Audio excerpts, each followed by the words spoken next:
Queridos irmãos, a graça e a paz do Senhor Jesus seja com todos vocês. Muito bem-vindos a mais uma aula da nossa escola bíblica.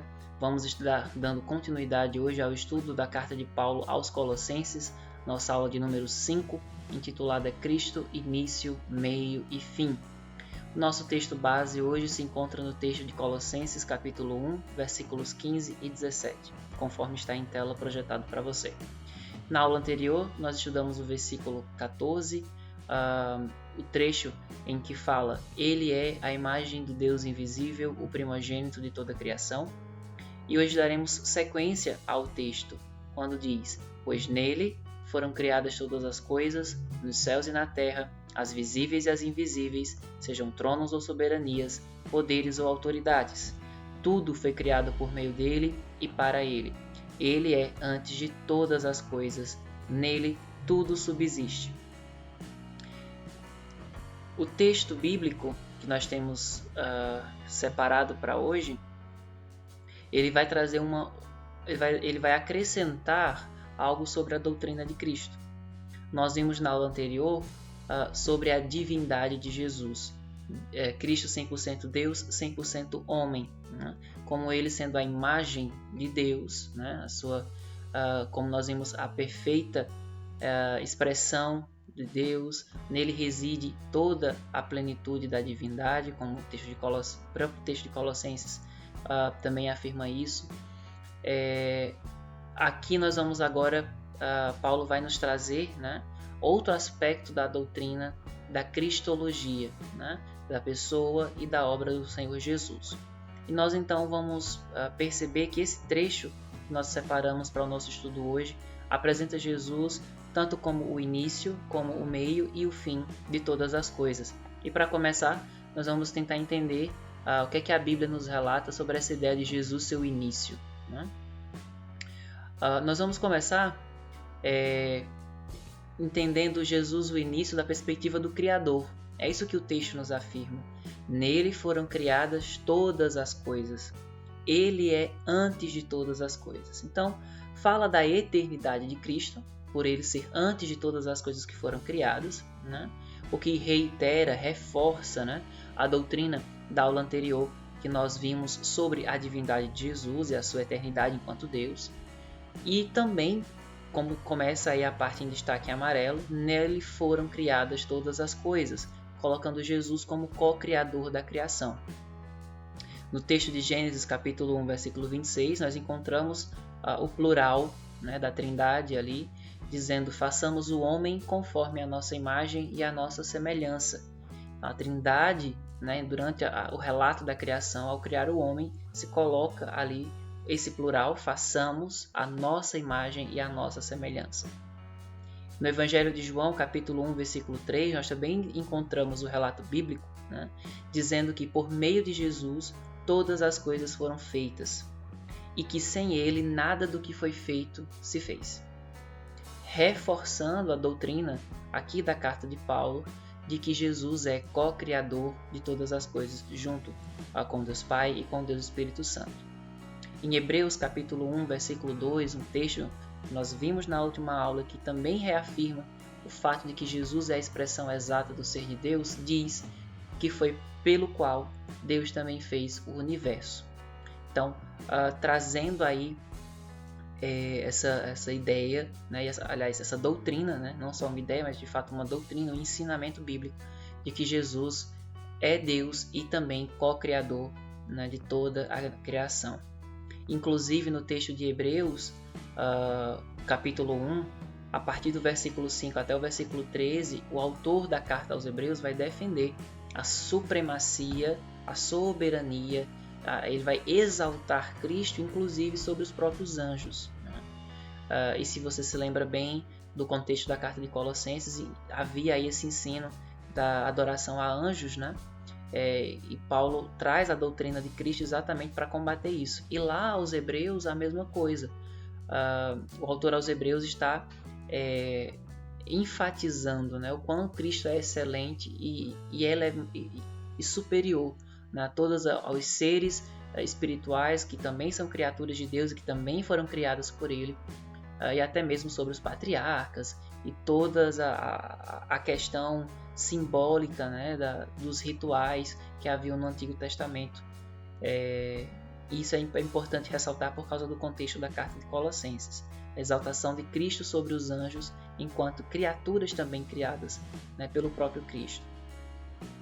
Então Jesus, ele é o Criador eterno e ele também tem essa ideia de início por ele ser a fonte, né? Ele é a causa primeira, né? Ele é o co-criador. Dele, então, por meio dele, que foram criadas todas as demais coisas. Ainda essa ideia, né, do início, Jesus como início, puxando aí a doutrina, né, da cocriação, nós vamos perceber a infinitude, né, um outro atributo de Cristo, que seria a infinitude. Ele não tem início nem fim, né? Ele não está preso à nossa concepção cronológica de tempo e nem de eternidade. Dependendo aí do autor da teologia que você possa até estudar, né, do teólogo, alguns conceitos mudam, mas alguns termos às vezes mudam um pouco a ideia de um para o outro, mas a ideia é que eternidade, né, não necessariamente significa que seja uma eternidade de início. Por exemplo, o homem foi criado como um ser eterno, mas ele teve um início, uma criação, né? Nesse sentido, Deus, por não ter um início, uma criação, né, ele seria infinito, porque ele não teria nem uma existência, né, fora da ideia de tempo após a sua criação, mas ele também por não ser criado, ele também não teria antes, não tem essa noção antes disso. Então Deus é infinito. Nós seríamos então seres eternos. A nossa alma seria então eterna e Deus é infinito.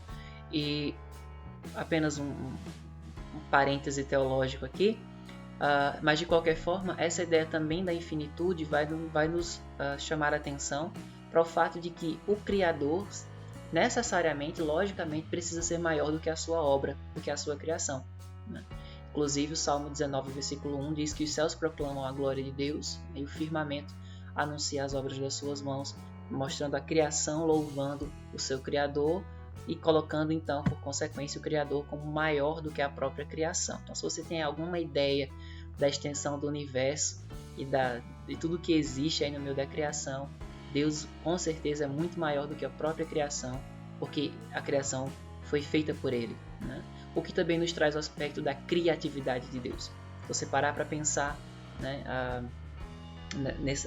na perspectiva da criação, né, nos detalhes da criação, no tamanho poder, né, do Deus Pai, do Deus Filho, do Deus Espírito Santo e em especial aqui do Deus Filho, enquanto co-criador, né, nós temos atualmente hoje no mundo, estima-se, né, um censo aí meio baseado em estimativas, que nós temos 7 bilhões e 600 milhões de pessoas neste momento vivendo neste mundo. E nenhuma é igual a outra, cópia exata da outra, tendo em vista que até os gêmeos, por exemplo, têm impressões digitais, né, que são particulares, né, não são idênticas. E nós temos essa numerosidade de pessoas, cada uma delas diferente umas das outras, né? E Deus teve essa criatividade de criar pessoas tão distintas, sem contar, né, todas as pessoas que já passaram pela face da Terra desde a criação de Adão e Eva, né? E não há aí cópia, não há aí a mesma forma, né? Não há aí a mesma pessoas completamente iguais, né? Se você olha para o resto da criação, nós vamos ter 8 milhões e 700 mil espécies de seres vivos, aí é uma estimativa da biologia, né? O tamanho da criação, o nosso planeta tem 12.700 quilômetros de diâmetro, né? E Júpiter, que é um dos maiores planetas do nosso sistema solar, né? E não estamos falando nem das galáxias aqui, mas o nosso sistema solar ele é mais de 11 vezes, né? Ele tem mais de 11 vezes o tamanho do nosso planeta. Então, para a gente pensar aí em termos bem maiores do que normalmente a gente pensa quando fala da criação. E uma aplicação, nós poderíamos pensar sobre isso, né? Eu trago aqui a citação do Josemar Bessa, ele falando: o que são os meus problemas para o Deus que tem Gênesis 1 em seu currículo. Quando a gente pensa sobre Jesus, seu início, co-criador, o poder de Jesus, né? A gente poder também relembrar, esse poder não é simplesmente para curar mortos, restaurar a vista a cegos, né? E todos aqueles milagres que muitas vezes nós evocamos na leitura dos evangelhos, né? Que já são por si, sim, grandiosos e maravilhosos no sentido, né, da maravilha, né, do termo. Mas além disso, não nos esqueçamos que Jesus está presente, né, desde a criação de todas as coisas. Nós vimos também que além de ser início, Jesus é meio. O texto vai nos afirmar isso. Veja comigo aí. Tudo foi criado por meio dele, né? E nele tudo subsiste, tudo se mantém, né? Tudo se sustenta. Poderia ser uma outra tradução para esse segundo trecho em amarelo, final do versículo 17. Então, Paulo traz isso aqui no texto de Colossenses para combater a doutrina do mundo mau. Havia uma crença, muitos até hoje ainda acabam acreditando, numa vivência um pouco dualista, né? Uma oposição entre o mundo espiritual e o mundo real, concreto, vamos dizer assim, ou entre a carne e o espírito, de maneira que havia naquela época, né, e ainda há até hoje quem crê dessa forma, que Deus criou o mundo e abandonou o mundo para que o mundo seguisse as suas leis naturais, né? E Deus não se importa, ou ele não intervém, né, no mundo, nem em mantê-lo e nem intervir em qualquer tipo de situação que possa vir a acontecer. Mas o texto garante, né, que nele tudo se sustenta. Deus continua cuidando, sim, da sua criação, mesmo após a sua origem, né? E ele não abandonou esse mundo. E Deus não se importa simplesmente com o lado espiritual, ele se importa sim com o lado material, com o lado concreto que nós estamos vivendo e que vivemos, né? O texto deixa isso muito bem claro. Tudo. E o termo é, digamos assim, universalista, né? Não deixa nada de fora. Então tudo se sustenta em Cristo Jesus. De maneira que o que entendemos aqui quando eu quero dizer Jesus é o meio? Primeiro que ele é o sustentador. Ele não simplesmente é a causa primeira, né, como ele é a causa eficiente. Ou seja, ele é quem é por meio dele que as coisas são, né, e se organizam como são, em sua condição natural, né? O mesmo texto de Hebreus que fala que Jesus é a expressão exata do ser de Deus e que por meio dele Deus criou o universo, capítulo 1, versículo 3 de Hebreus diz, né, que ele sustenta todas as coisas pela palavra do seu poder. Então toda a criação está sustentada, né? Todo o universo se sustenta, né, e se organiza como é organizado pelo poder de Jesus, né? Você pode pensar, os cientistas aí que gostam de estudar, né, e descobrir as leis as leis universais que sustentam o universo, né? Eles simplesmente descobrem as coisas como elas são e se enchem aí de uma certa soberba, né, intelectual, porque descobriram como as coisas acontecem, como se eles fossem os produtores delas, né? Se fossem eles que fizessem com que elas acontecessem como elas acontecem. Eles simplesmente descobrem e tomam para si como se fossem deles, e enfim, a ciência é quem sabe de tudo e não existe Deus. Mas veja, os planetas eles seguem as suas órbitas, né, perfeitamente, mantém o seu alinhamento como deve ser, dia após dia. Nenhum dia tem menos ou mais do que 24 horas. Nenhum ano tem o tempo, né, que a Terra leva para dar a volta em torno do Sol, que é o que nós entendemos como sendo a nossa contagem de tempo para um ano, né, não demora, não atrasa, nem é mais acelerado de ano para ano, né? Não existe as leis, né, as forças físicas, né, pegando aqui esse gancho aí da ciência, as forças físicas, da gravidade, as leis da entropia, todas elas continuam sempre como são. Elas são leis estáveis. Essas forças elas permanecem ali do mesmo jeito, né? De maneira que a Terra, segundo as leis da entropia, ela está no lugar certo, na posição certa, na angulação certa, porque o planeta ele é inclinado, né? Para que possa favorecer as condições de vida. 1 centímetro a mais próximo do Sol ou 1 centímetro mais distante, ele seria atraído pelo campo gravitacional de outro planeta, não teria condições, né, de climáticas de conseguir ter vida como nós temos hoje no nosso planeta. Então tudo isso mostra aí, a Bíblia nos diz que todas as coisas se sustentam, né, pela palavra do poder de Jesus. Isaías 40, inclusive, nos traz falando de como Jesus lida com a sua criação, né? E o texto diz que, inclusive, é Ele quem faz chamar todas as estrelas, cada uma pelo seu nome. E ao seu chamado, todas se apresentam diante dele. Ele conhece cada uma pelo nome. Ele tem na sua mão, né, na concha de suas mãos, ele tem todas as águas do mar. E aí reforça também aquela ideia de que ele é maior do que a própria criação. Então a própria Bíblia trabalha com essa ideia já, tanto no Antigo quanto no Novo Testamento, da grandeza de Deus. Mas ele é o meio também no sentido de ser provedor. Se ele tudo subsiste nele, se tudo se sustenta nele, então ele é o provedor. O Salmo 104, por exemplo, vai dizer: todos esperam de ti que lhes dê de comer a seu tempo. Mostrando aí também, né, que Deus cuida e se preocupa com os homens, como Deus cuida e se preocupa com a sua criação. Se você ler todo o Salmo 104, você vai ver que fala do cuidado de Deus para com a criação. Mateus 6, 25 a 34, um texto muito conhecido dos crentes, fala que nós não devemos andar ansiosos de coisa alguma, porque o Senhor, como um pai, cuida de nós. Inclusive o texto diz, né, que Ele cuida das aves dos céus, que elas não plantam, elas não colhem, elas não armazenam comida, mas elas não vêm a passar fome. Aí o texto até diz: não valem vocês muito mais do que as aves dos céus? Mostrando que Deus é quem traz a provisão sobre a nossa vida. Ele é o nosso meio, né, de sustento.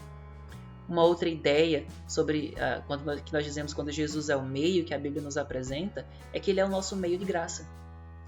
Espiritualmente, aí sim, de maneira mais espiritual falando, né, no que concerne a nossa salvação e as questões espirituais da nossa alma, ele é o nosso meio, né, de nós alcançarmos as bênçãos espirituais, alcançarmos aí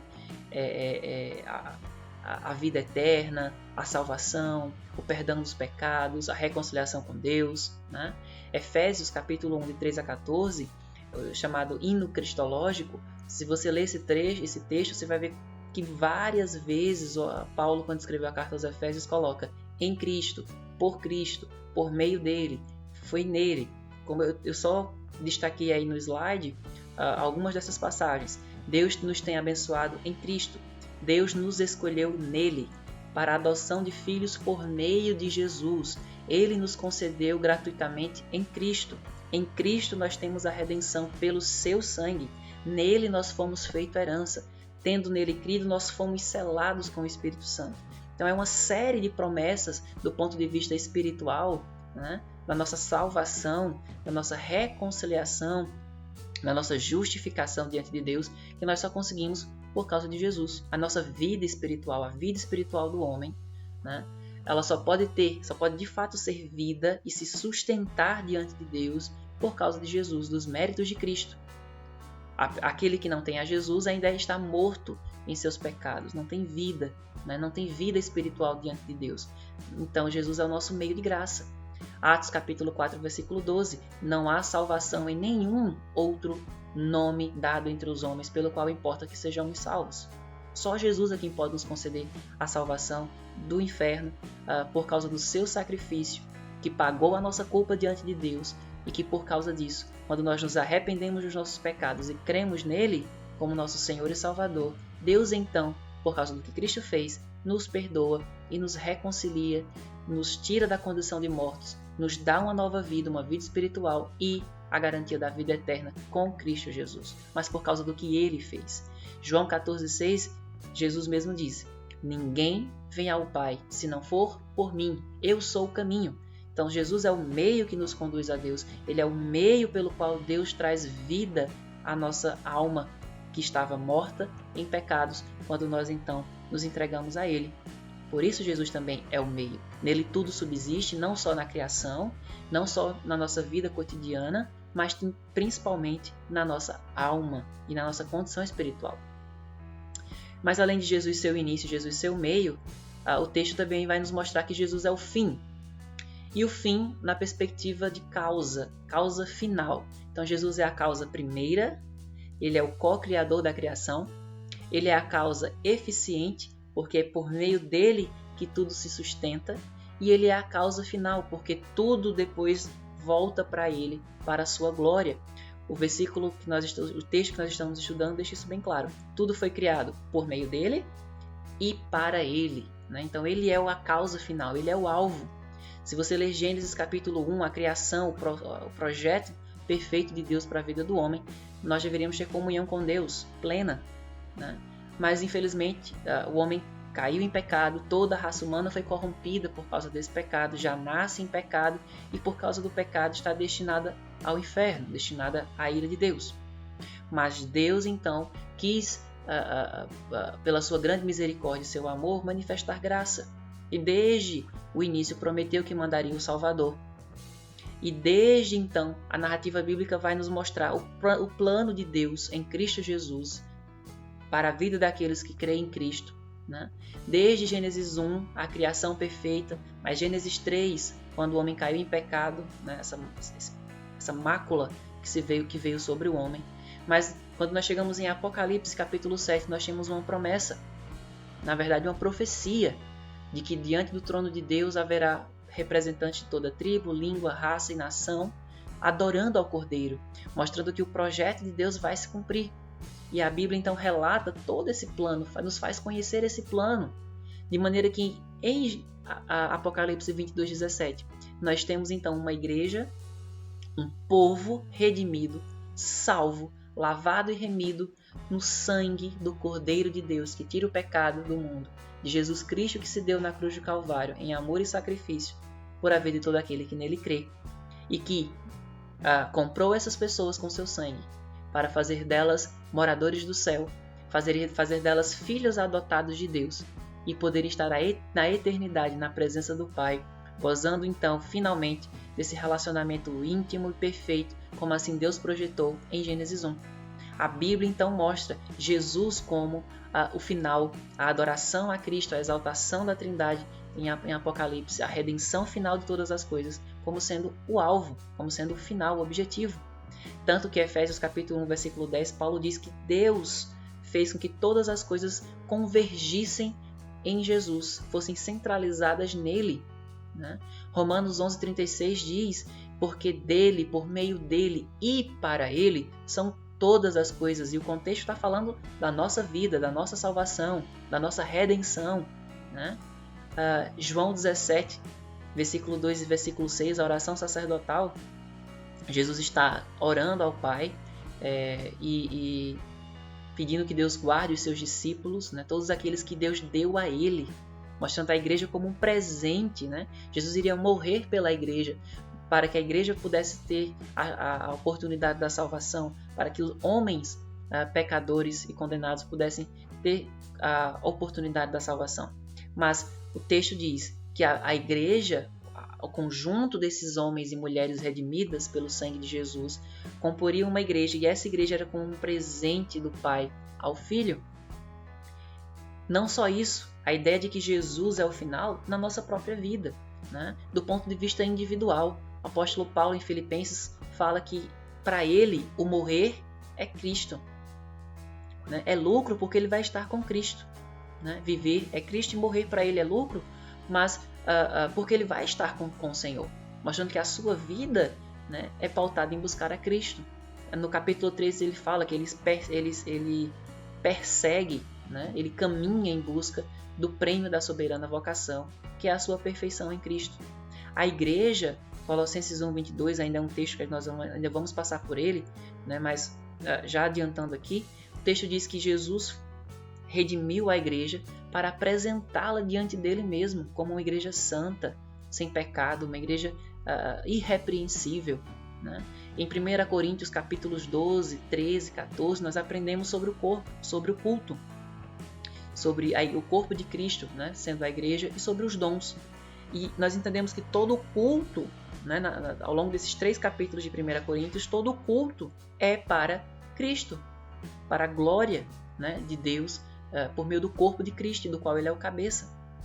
Em 1 Pedro capítulo 4, 10 a 11, falando sobre os dons, né, diz para que Deus distribuiu dons e todos nós devemos usar os nossos dons como convém, para que em todas as coisas Deus seja glorificado.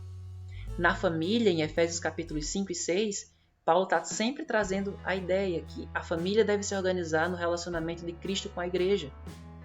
Ele é o nosso final, ele é o nosso alvo. Nós devemos ter o caráter de Cristo na vida, na igreja, no culto, no exercício dos dons, na família, no trabalho, sabendo que nós temos um Senhor e também, finalmente, para a vida eterna. A nossa vida eterna se baseia em estarmos com Ele para sempre, como tem o texto de 1 Tessalonicenses capítulo 4.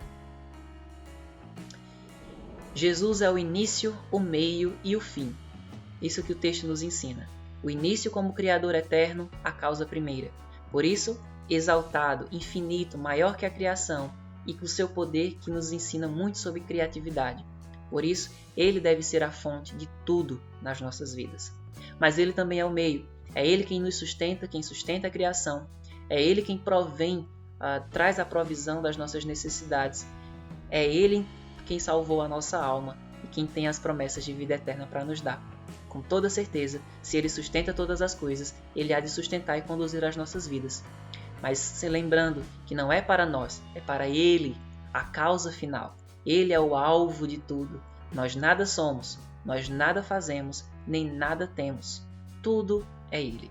Por Ele, dele e para Ele são todas as coisas. A Ele, pois, toda a glória, como diz o apóstolo Paulo. Deus abençoe a sua vida através dessa palavra, que o Espírito Santo possa ministrar ao seu coração e trazer outras aplicações por meio da palavra de Deus, do seu relacionamento com Jesus, e fazer com que essa palavra traga frutos para a sua vida espiritual, para a sua vida na nossa igreja, ou se você não é da Igreja Congregacional de Floripa, mas da comunidade a qual você insere, e que você Deus possa ministrar profundamente ao seu coração, para que na sua vida Jesus seja o início, Jesus seja o meio e Ele seja o fim, que vai estar te aguardando e para te receber na vida eterna, quando você entender todo esse plano que Ele tem para a tua vida. Deus te abençoe e nos vemos na próxima aula, se assim o Senhor nos permitir. Abraço a todos.